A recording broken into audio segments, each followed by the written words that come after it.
Hi everybody, my name's Alan. On behalf of the crew, I'd like to welcome you to another edition of Bridging Heaven and Earth.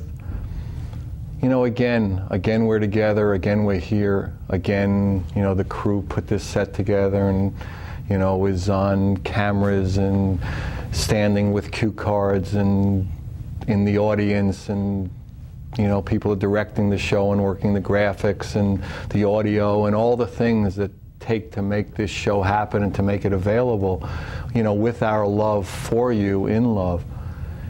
And, you know, as we do it again and again and again, and as you reach back to us and tell us, you know, how much you appreciate it, you know, there's just, you know, there's a time when we have to come forth in that love, in that collaboration, in that recognition, to sing the recognition, to sing the praise of that love, to not let another generation go through their lives or their youth thinking that the real things are all the separations, all the divisions, that the real God is money, that the real God is fame. For those of us who've had a touch of that true love, of that connection, of that oneness, you know, now's the time. Now's always the time, but now in particular is the time. You know, we were walking on the beach earlier today and we saw, you know, a group of kids. You know, and they're running and they're playing and they're free and they're childlike and they're not bound by all the definitions and the concepts that we have. And then we started talking and we realized that in 8, 10, 12 years from then, depending on the age of these children, some of these children, maybe not those particular children, but somebody on some beach somewhere in some city somewhere, are going to be strapping bombs to themselves and going into the most congested place of their enemy, of their different. And they're going to try to take their own life and as many lives as possible. And there are going to be others of those children, male and female, who are going to be in bombers 30,000 feet in the air, dropping hundreds and hundreds and thousands of pound munitions to kill and maim their enemy. And so when is that love going to be manifest, to be true, to be in this earthly life as the love? And we all know now's the time. So, you know, let's just try to do it. And, you know, as we normally do, we have somebody whose life is dedicated to recognizing that love and sharing it. Alanna Zabel is a spiritual teacher. She's a yoga instructor. She's a worldwide workshop leader. She's the author of an extraordinary children's book, A Chair in the Air, where she did the graphics and the illustrations, the graphics and the words. And, you know, interestingly enough, so much of her focus is on the children. She teaches yoga to kids. Her books are for children and children of all ages. And she, in a way, is young in years, but old and concentrated in her dedication and in her wisdom and her understanding of that love is the answer. And that every way that we can think of to divide ourselves only hurts ourselves and ultimately hurts the children. So, you know, it's interesting, but a lot of the bridging shows recently have been about children's schools. That Michael was setting up, Michael Tamora. The Carmens were talking about the recognition before birth. So it just seems like now's the time to open our hearts and to share that so children aren't burdened. Let's not have another generation of suicide bombers, of bombers from the sky, of hate, of division, of differences. So as we normally do, join me in a short meditation, and then we're also actually tonight we got a bunch of requests for some of the Lessia music videos that we haven't shown in a while. So we have 2 of those. We have Heaven and Earth and Spotlight. So join me in a short meditation, or just relax, settle in. Alanna's going to be with us. The videos are going to be with us, and it's about the love. So please join me.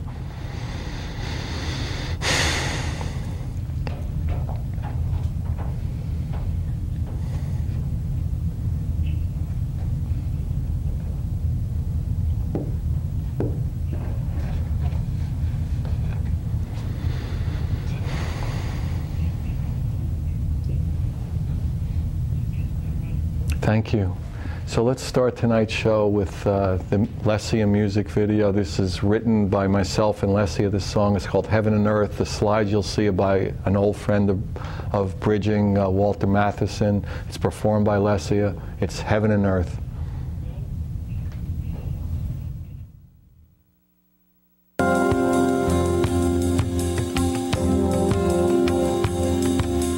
Mason was the sweetest kid.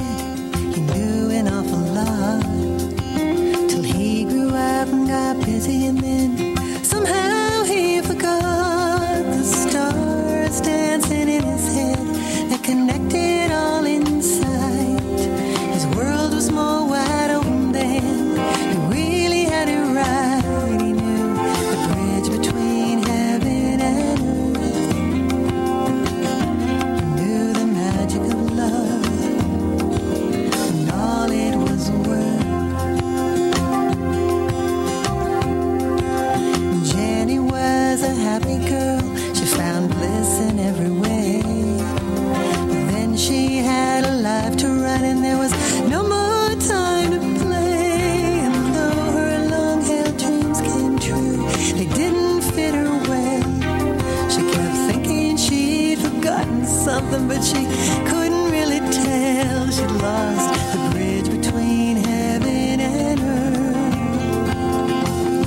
She'd lost the magic of freedom and all it was worth. Why does our childlike wonder begin to slip away? Why does our open heart close down more every day? Why does our trusting spirit slowly fade to gray?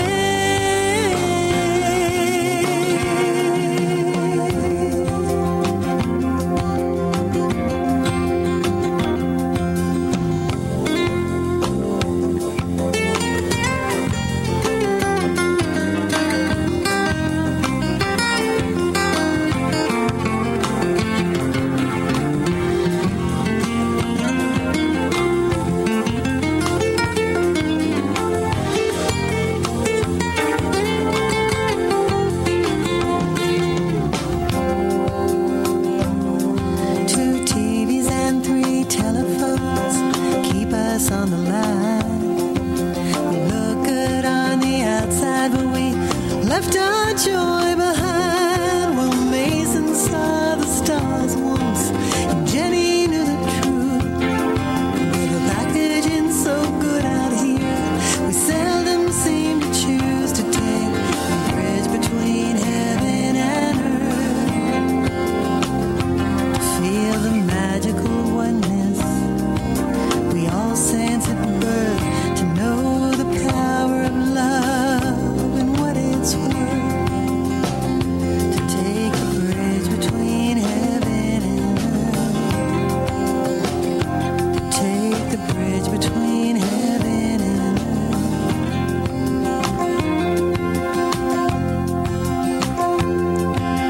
Mason was the sweetest kid who knew an awful lot. Jenny was a happy girl, but somehow they forgot.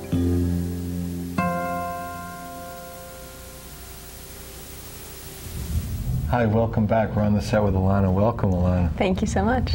So when did you realize, like, that you were going to have to know love and share it? I mean, when in your life did that become really clear to you? I think that's innate.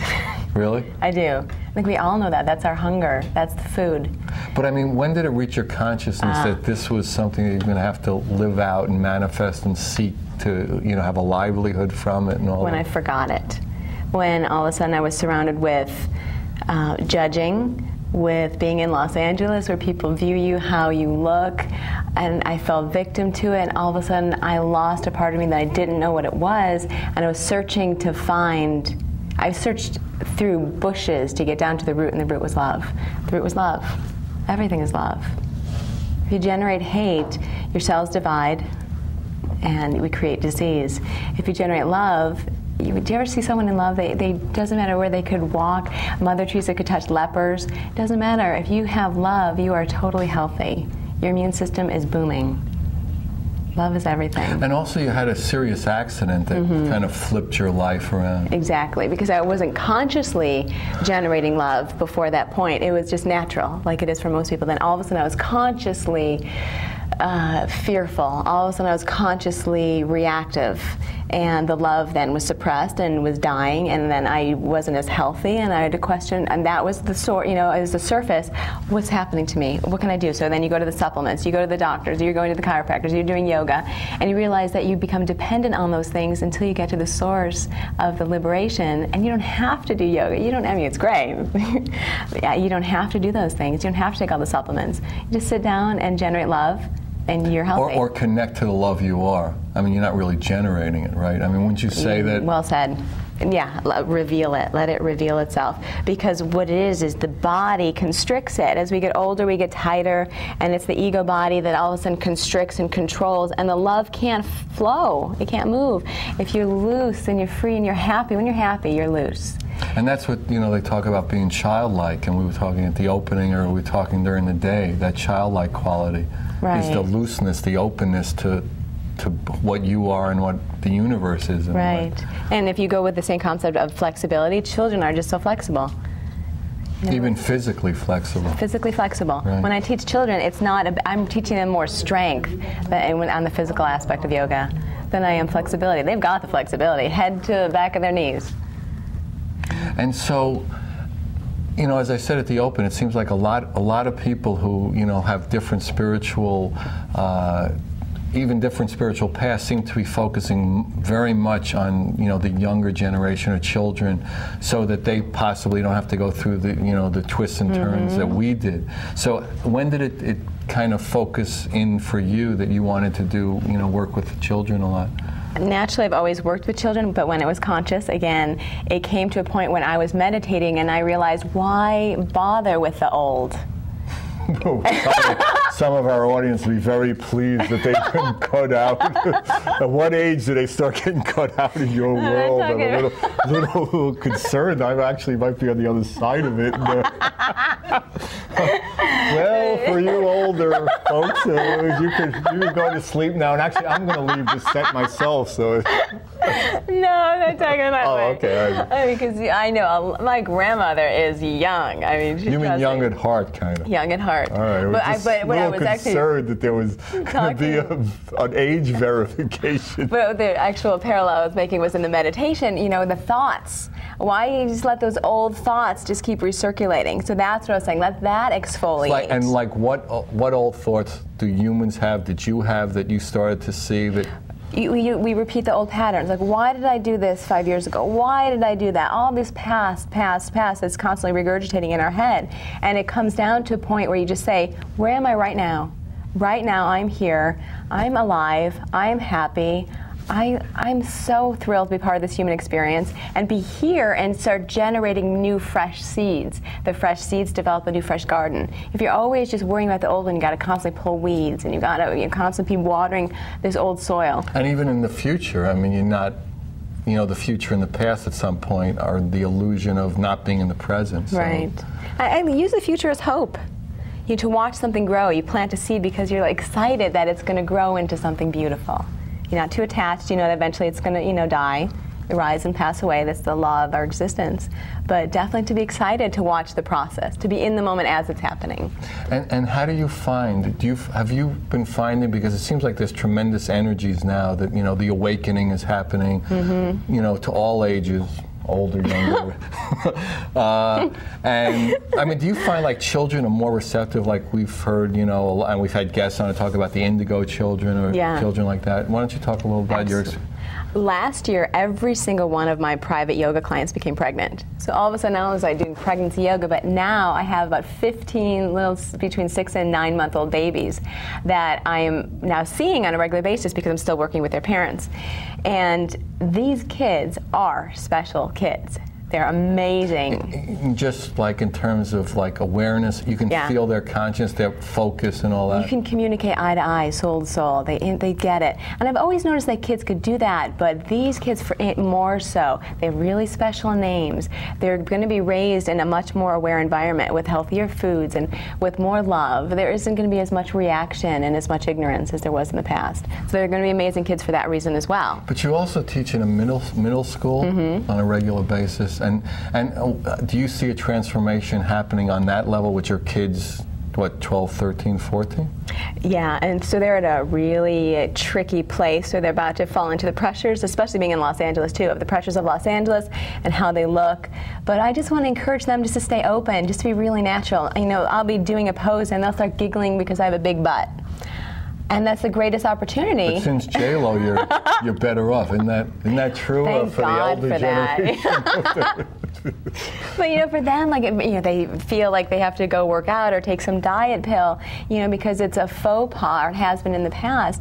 And I tell them, you know, that's who I am. I have a big butt. You know, you have, you know, whatever you are. We're going to see it in the second half of the show.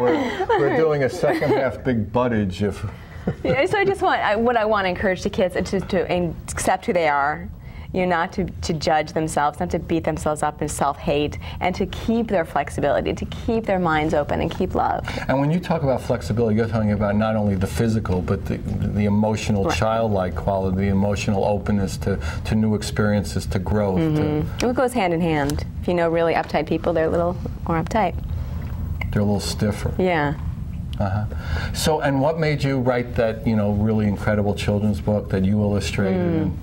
It is one of my privates. She has a 7-year-old son, and he is ADD, very ADD, and is on Ritalin. He's an extreme case, and his name is Nicky. And he would barge into our yoga sessions frantic about just the smallest things. He's outrageous. And one day I was just like, Nicky, you're just so picky. And it turned into a rhyme. And then we started doing private yoga together, just me and him. And because he's so big in his energy, he's so creative, he can do everything in the yoga postures because the energy is pumping through. He just doesn't know what to do with it. Yeah, it's all out of control. So if you find somebody that can guide somebody like that, he can be such a powerful person. Instead of letting it feed off of him, choose what to create with it. Use it for something good instead of it just, you know, eating. And so is that process of you know, channeling that energy and him being able to deal with it, is that working through yoga and all? It really is. It's outrageous. I get chills when I watch his growth. Children like that at some point be able to get off the Ritalin and the drugs that, you know, have, you know, they have maybe some positive effects, but they also have, you know, toxic and they're very powerful drugs. I believe in that, but his parents don't want to take him off the Ritalin to take that chance, so it's not my choice to ask them to do that. But I believe. But they noticed a definite change just from the activity like that. He just, you know, just for someone to tell him how powerful he is, how creative he is, what he can do with it. Don't waste this opportunity. Use that. You know, Nick, you don't want to go 5 years from now and then realize that you could have created something 5 years ago. So I want to just always be there to remind him. And I know, you know, just because we spent the afternoon together, that you know, doing things in joy is really important to you. So whatever you're doing, if that's not a component, then something would have to be. So why don't you talk about, like, you know, how to come into that joy and how to manifest that joy, no matter, you know, in every life there are the ups and downs. And It's about following what you feel. If you follow what you feel, you're going to go do something that you love to do. And if you're doing something that you love to do, whether it's flipping hamburgers or it's leading the nation, it doesn't matter what you're doing, it's how you're doing it. So do what you love to do. And if you're doing something in a nonprofit organization with hate or negative feelings in your heart, it's not doing anybody any good. So it's just how you do things, not what you're doing. And so why do you think it is that, you know, I said at the opening that we end up you know, on this plane, seemingly that people have more recognition or enough recognition of the hate and the distinctions and the differences that make it so that we blow each other up, that we do terrible things to ourselves and each other. And I give thanks to those people because they teach me how to be more loving. And I'm saddened that they chose that role because I don't want to choose that role. But they chose that role to show us and historically track it. Don't do this. This is a mistake. This does not work. There's nowhere to go from here. This is a dead end. Where's their life and where's their network? Love. So the way you would view it is that, in other words, they're a mirror. That that everyone in that way is a mirror to say, oh my God, let's not do that. Right. If we didn't know the nighttime, we wouldn't love the sun time. But it's interesting to me that it got to the point that most people think that almost is the most natural way to have all the separations and the different. We're talking this afternoon about different countries and different religions and different sexual preferences, and the tolerance. There isn't even tolerance, no less. Understanding and the experience beyond that, in a way, of the oneness of what we really are. And why don't you talk about that? But again, I thank them. I thank my grandparents. I thank my parents, because they endured such ignorant times where everything was just in this man's world. And I grew up looking at that, knowing that I wanted something different. And it forged me, and this is just the process of evolution. As these children grow up, they always want to make something just a little bit better, just a little bit more perfect. I know that's a hard word to define, but they're always just looking to improve, and that's evolution happening. Our minds are evolving by watching. So I give thanks. There's a sadness, because I wish my mother could have the freedom that I've had as a woman, and she didn't, but she chose that, and that was her role, and I'm grateful for what I've learned. So why don't you talk a little about choosing our destinies or choosing our paths? How do you see that? That's a really good question. It just is. A lot of times I look at my life, and even before I was conscious, I'm doing the same thing. I just am now so much more aware of it. I was teaching dance to children when I was 16 years old. I was teaching tennis to children. I was doing the same exact things. Do you think that do we make that choice pre-birth, pre-100 births? I just don't think it's a thought. I think it just is. You're out there, your soul, you have the configuration for it, you have the desire for it, boom, you're there, you're doing it. So there isn't as much of a thought process. It just is. And so, and how does this soul develop over time? Do the lessons get learned lifetime to lifetime? Who creates a nitrogen molecule? Who creates a hydrogen molecule? Well, we have a scientist the second half of the show with the butt discussion. It's Dr. Lowe. Dr. Buddage, and we do have actually J-Lo for a little experiment. She's doing the video with Lessia, right? Yeah, she's working on the video. So I just feel if you trickle everything down in alchemy, you trickle it all down to just the raw elements, it just is. And then if you configure the elements, that's what makes you so special. It makes you who you are, and it makes me different and unique, because we're just configured differently. So if you really broke it down, it's just science. So, and what would make one person, this way that it is, choose to be the mirror, choose to be the Judas rather than the Jesus? What is the difference? I don't know. It's so easy to... Judas hung himself when Jesus got crucified. So similar. Lo and behold, it worked out well for everyone. But we look at the heroes, we look at the people in the white robes as so much different than the the Hitlers. But they all were really being driven by providence. And I'm sorry, sometimes it's so hard to say, but Spirit sends us all here. Is our lives predestined, or is it grace? Is it effort? These are interesting spiritual questions that have been talked about. I know, these are heavy ones. You should have told me beforehand. I thought about it. Well, I didn't know until I got here. Until I put this directly on the table, it was very difficult. I love it. I fluctuate back and forth. For the majority, I believe everything is predestined. If my destiny is to get that rose, I'm going to get the third rose from the middle. Be careful, it is my side of the rose. You get this side. Separation. But how I get the rose, when, the conditions, the drama and the play of it, that's what I choose. But the action and the destiny of me getting the rose, it's going to happen. So, when people talk about free will, okay, so, and this free will starts when? Does it start as a child? Does it start when we're 15? Does it start 15 lifetimes before? Does it start at pre-birth? And then why do people choose to be Hitler rather? And how does or Judas rather? I mean, these are tricky questions. I'm not much sure about free will, and I think that's another great illusion. But free will is love. It's choosing not to, to well, people have a concept you. of free will, and that people are making choices, but there's so much momentum behind them, it can almost look like they're not making a choice. So it's another one of those places on earth where it's like almost a razor's edge between grace and effort, between duality and oneness, and you're in a physical body and you're the infinite. Okay, the infinite, God, whatever you want to call it, is there. You. Right, exactly. Always there. Okay, so here's the difference. Let's use the example of the body. Constriction, there's no life, there's no love, there's no God. Expansion, looseness, softness, it's there, it floods, there's the love. It's the same thing out in the universe. Love is always waiting. It's always waiting. It's when we choose to accept it and to be aware of it. There's the free will. It's always there. It's never going to be shut off. And so why would one person choose not to want the love or not to accept the love that they are? Fear. Fear. And why would one person have fear and not another? Why would one have fear and one have not another? Who hasn't had fear? Well, I mean, we're just talking about like making that choice. I mean, it's the same thing with the bomber, because when you've known fear and you realize that doesn't work, you let go of fear. So it helps you. No, I mean, I don't know the answers to these questions either on some level. Oh, there's no quiz? Well, actually, I'm going to quiz myself at the second half. That's a topic I do have studied once, but no.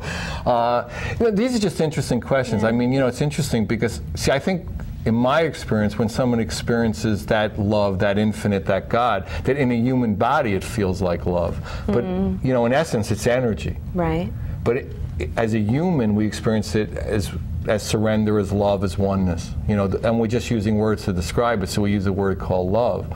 But, God, is just like this conscious energy, just vibrating. And it's always there. Always there. Well, it's what everything's made of. When we choose to allow it. It's only when our ego and our will gets in the way that we constrict, we control, we tense, and we say, I can do it. I mean, that's actually what the Big Bang was. That's when all of a sudden we separated ourselves from God, because no, I can do it. The birth of the ego. I want to do it. So, I mean, some people think of it as an experiment. That this, God wanted to see itself, as separate, and to see what would happen. That the experiment on this plane, on the Earth plane, would be, is that you take the infinite, you put it in seemingly separate forms, you put it in male forms, female forms, there'll be a lot of different religions, so people will pick different things. There'll be things that will, put out in the sand and call countries, and people will believe it, and they'll put up borders and things like that. And then what's the point of coming home? How do people come home to that?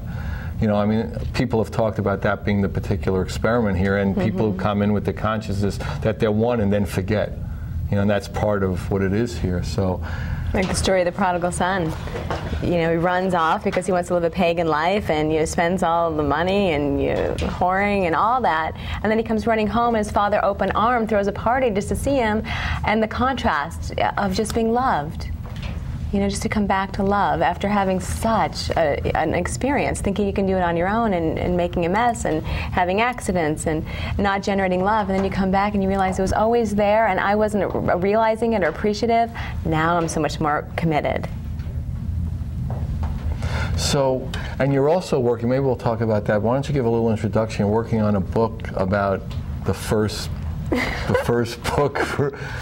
Why don't you talk a little, tell the title, I love the title. Thank you. It's called Life's First Handbook, and I write in rhyme, mostly. No, I know, because she read me a big portion of it today. It was beautiful. Thank you. And so really do just want to touch base on the things in my life that have been such ahas. So I'm trying to make a collection of my ahas, and really show people in all different philosophies and religions and formats how it's all the same. Yeah, I mean, it's actually a very interesting piece because, it's all in rhyme. It really is like the Iliad. I mean, she was reading it to me this afternoon. But there's just a tremendous amount of lightness and a tremendous amount of wisdom in it. So it's really far out like that. I'm really excited about it. And so it's like 95% finished.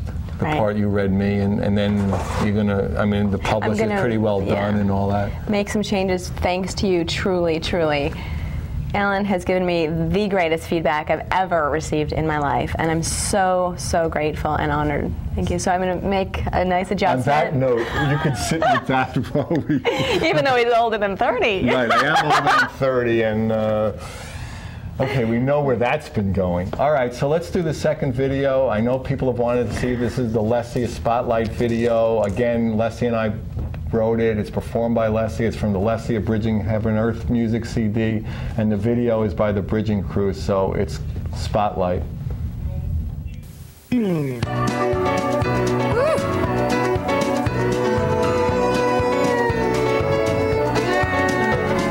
cleaning up the studio, everyone's gone home, waiting for his agent, staring at the phone. So many lonely nights surrendered to this new CD, just counting on that record deal to finally set him free. Well, stars shine bright in the spotlight, but it's mostly high up in the spotlight.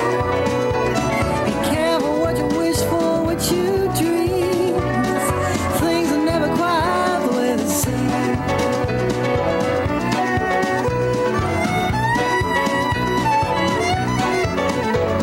Her image in the mirror is what she values most. All it wants to be an actor or a major talk show host. She'll do anything to put her face upon the TV screen.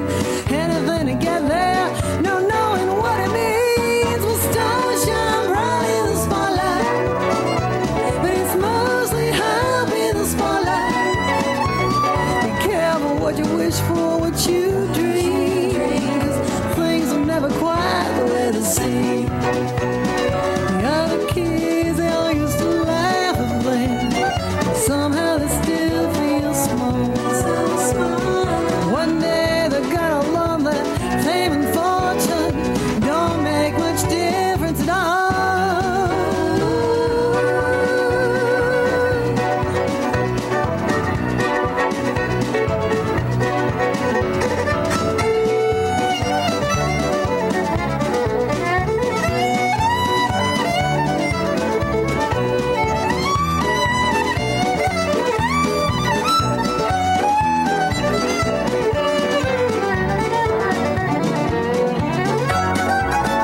Billy carries around his basketball. Katie keeps her pen in hand. She'll write a big-time novel and he'll make it as he planned. But too much adulation can wreak havoc on his soul. And when it's said and done, all the glitters isn't gold.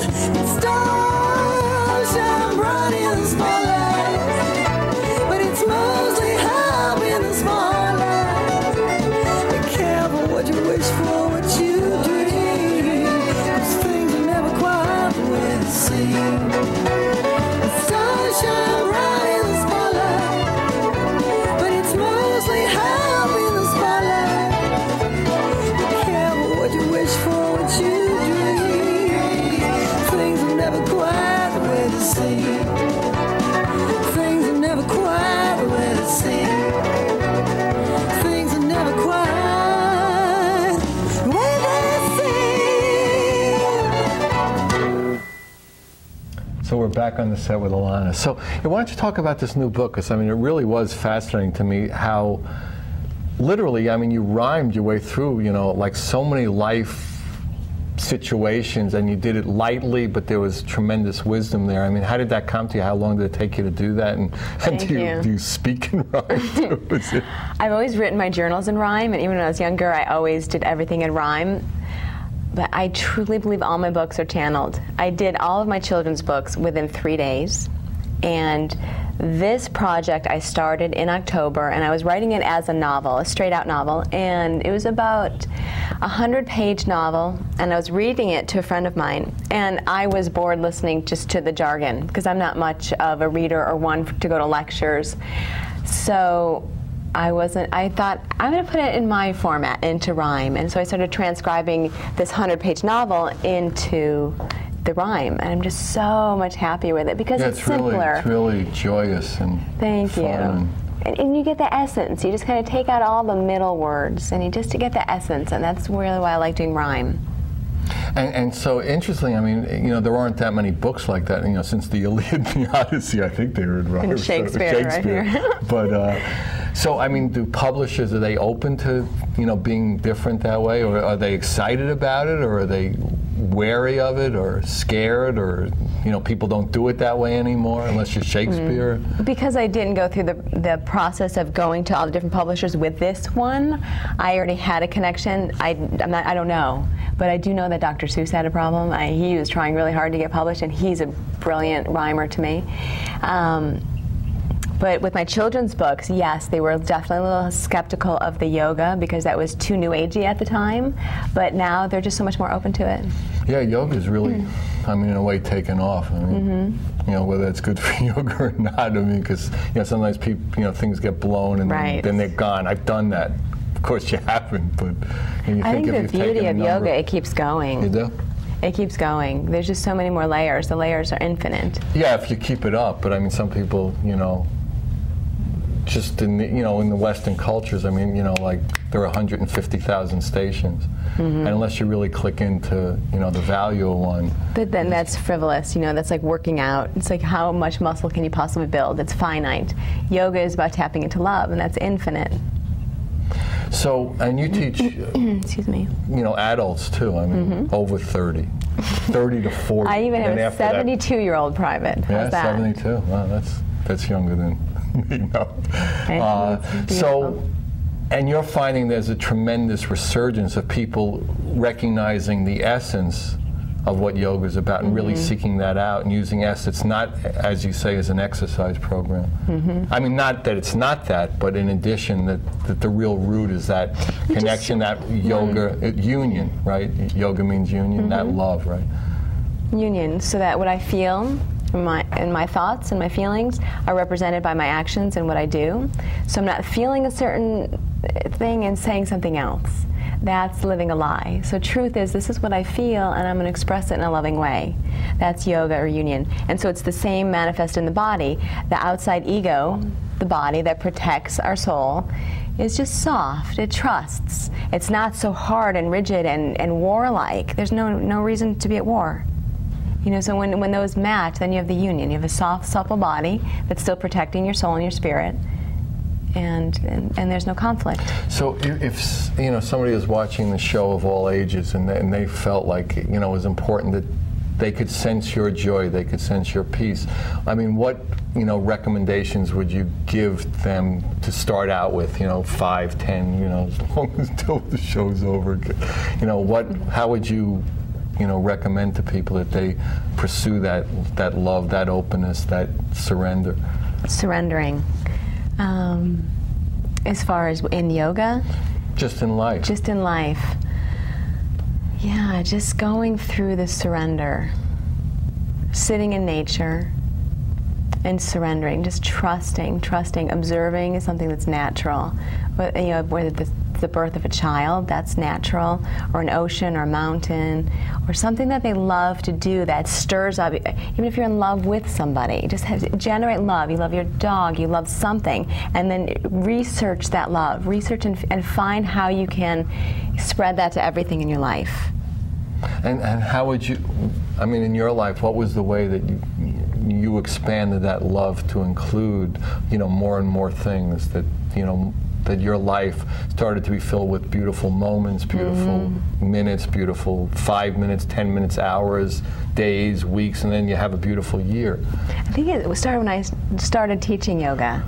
I started teaching and people became so receptive to it, and I would sit up at the front of the room and see this green light just wrapping around me, and my heart was just so huge, and I would just go and look at each person in the room and organically love each and every person, and the love just kept expanding, and my life started changing. Everything, it got so big, and I hit my threshold on it. All of a sudden it became too big. All of a sudden too many people wanted something, or I all of a sudden started pulling the reins back because it was going too fast. And then when I fell off again, I said, what happened? And I realized it was my fears, it was my judgments, my stuff. Went back, reassessed, and now I want to be back in that place again. That is my goal every single day, is to be back at that place. It's almost kind of, lining up with your soul's purpose or lining up with your destiny, just, that your actions are manifesting that inner love. And whatever form it could. Or not expecting anything back. Not being afraid, just keep generating it, just keep putting it out there. We are all sitting here, everyone on this planet, waiting for love. And guess what? The love is what we do. Like, who's going to be the first one to step up and just give the love? Well, we can all do that. We are tonight. Yeah, that's exactly. And that's the awakening we're seeing. It's like all of a sudden everyone realizes that they're responsible and they can make a difference sitting wherever you are right now. You're making a difference on the planet if you generate love. And in your experience, you do workshops all over the world, that is really manifesting stronger and stronger, and people of all ages, races, creeds are recognizing that joy doesn't have a religion, that joy doesn't have a country, that joy doesn't have a sexual preference, that joy doesn't have an age, that joy is unto itself. That is what, in a sense, what people call God. But if that tool works, if they need that prop, even that the prop being a crucifix, the cross being a Bible, the Quran, the cross being a person, whatever they need to generate that love, and as long as they're consciously realizing that they can eventually do it being alone, that's the ideal. And then taking it into the community, into the world, because then we become dependent on it, the outside thing. If you know that movie Castaway with Tom Hanks? And the volleyball, Wilson became his thing. It was the only thing that he could generate love towards, and he became dependent on it. And that's what we do with things. And people and religions and countries and all the things, and soccer teams and then the Kiwanis Club and all the things. We try to connect to something bigger than ourselves when we really want to connect to our own true self or God or whatever. The problem with that is that because everything dissolves, and the only thing that is permanent is our soul, is that when those things are gone, then there's the yo-yo devastation. When, Wilson, the volleyball, gets, out in the waves.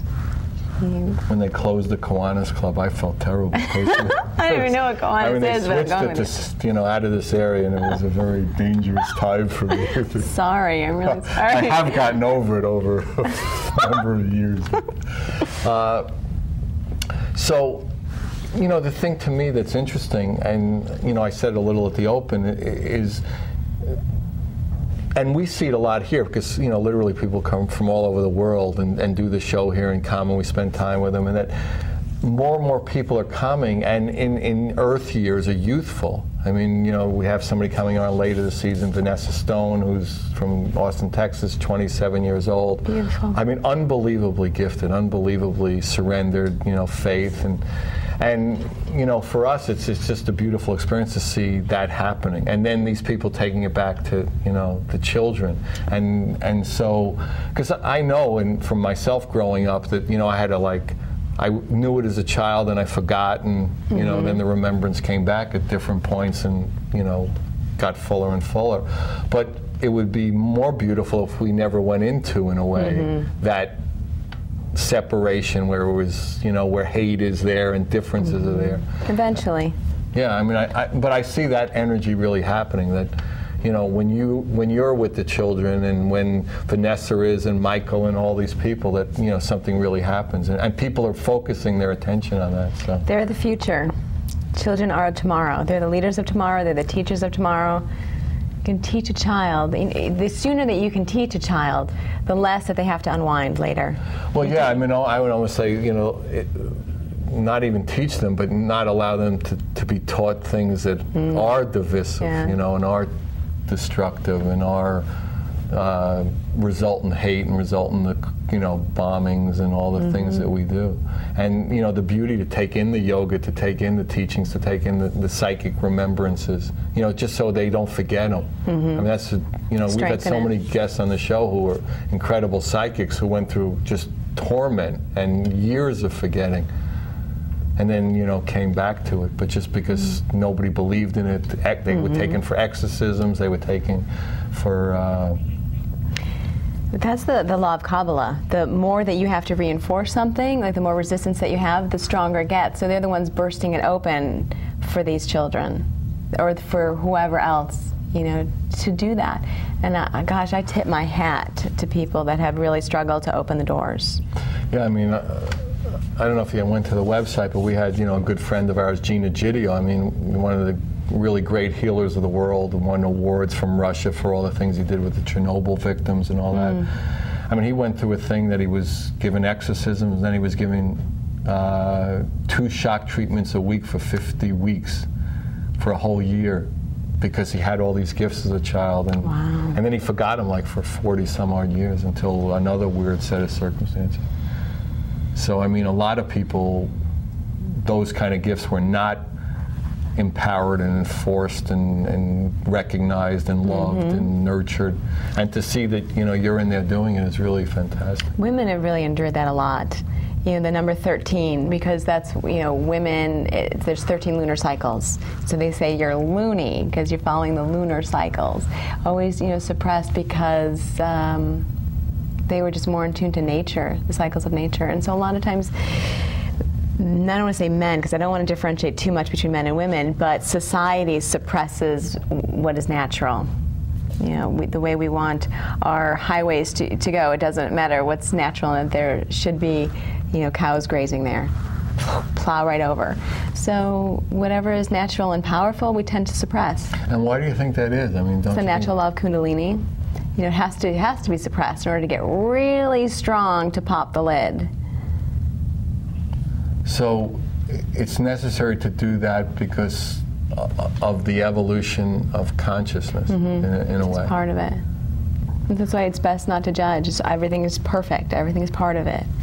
Yeah, I told you, we got this new expression, it's perfect and can be better. That's our new motto. You know, everything's perfect and can be better. It's great. And you know, that's how we always try to do the best we can, and then, you know, just because we do it live and, you know, we do it, you know, everybody here, all the crew is volunteers. Nice. So, you know, we do the best we can, then we go eat. That's right, you know. And then then we do another one. Like a good Italian family. Yeah, it's really some of the Italian families have other businesses that we, however, are not going to try to discuss at this point. They have other shows on other cable stations. So where do, I mean, I know you want to live in every moment. You want that joy to move you through your life. I mean, do you see like a series of books? Is there like, you know, miscellaneous 9, or, you know, your first book, your second book, your 93rd book? I just trust. Yeah, I'm very pleased. So what are you working on now? What are you working on? I'm finishing up this last book. I'm just pleased to watch my life evolve. I'm so thrilled, and when you don't get involved, it's a miracle before you every single day. I don't want to try to plan it or control it. It's really nice. So I mean, really, you feel every day almost that you're born again, and there's just unlimited opportunities in a way. You wake up, and I mean, you have certain intentions and certain appointments, but that the infinite is there, the infinite is available. Those appointments are part of it. The people that I meet in the waiting room, wherever I'm supposed to be, it's all part of it. It's unbelievable. So what would be some other, you know, like little tools or tricks or, you know, ideas that you would have for people to come into the joy that you know and stay with it? I think one of the best ways to not judge someone is when you realize that that person truly is you. You represent an aspect of me, and I represent an aspect of you. And if I'm rubbing you wrong or creating friction, it's because you don't want to face that part of yourself. So you're focusing on instantly what it is that you don't want to face, or something that you love, or something. It's going to bring up something. And so when you realize that that's your growth, when you see somebody else, and if they're irritating you, when you can help them or love them or be compassionate towards them, you've healed that aspect of yourself, whether you're conscious of it or not. But when you generate judgment or anger, you're making it worse. It's creating more and more cells to divide. And so you're talking about like just shining light, just being aware when you're doing that, when you're creating judgment. I find that gives people leverage to generate love, because we're mostly self-oriented, self-motivated. How is it going to help me? So coming from that point, it really motivates people to not generate anger, because it's going to affect you. So don't go there, don't do it. Generate love. And then you eventually get to the point where you realize that you really are me. And so it's not about just self-motivated, me wanting love and health for myself. It's about this whole entire world being the best it can be. So in other words, we start out selfish. Right, and then we can move to, hopefully at some point, to Just some like level of selflessness. We start on the surface. We start on the ego. We start here on the physical body, what I see, the visual. And then eventually we get down to the energy. And we realize it's not about me. But it does start that way. I do believe it does.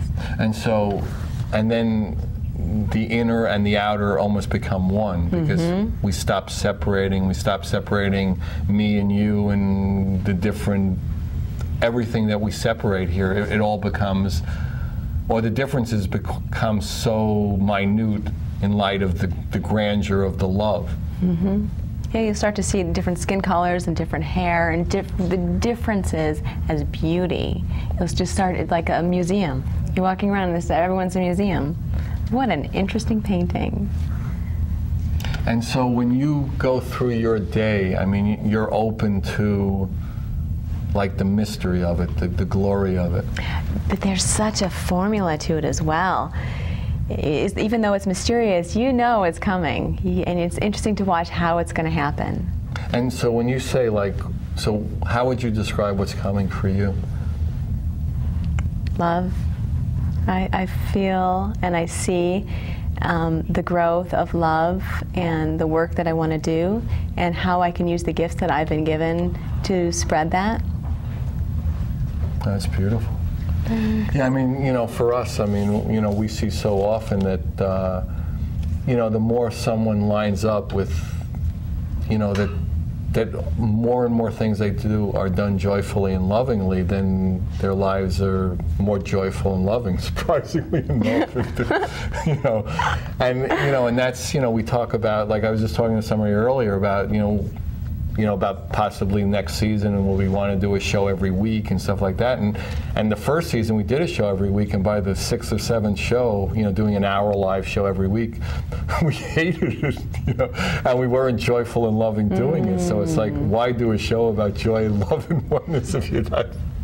Let's go do that show. Right. I mean, let's get out there, and, you know, and it becomes a grind. So to find that balance, that, you know, where it is joyful and loving. So, you know, it just seems the way it's set up now, because so many people spend so much time and energy and you know, their time and attention doing things and jobs and money and things that they don't really like to do, that creates the disharmony. Can I backtrack a little on what you said?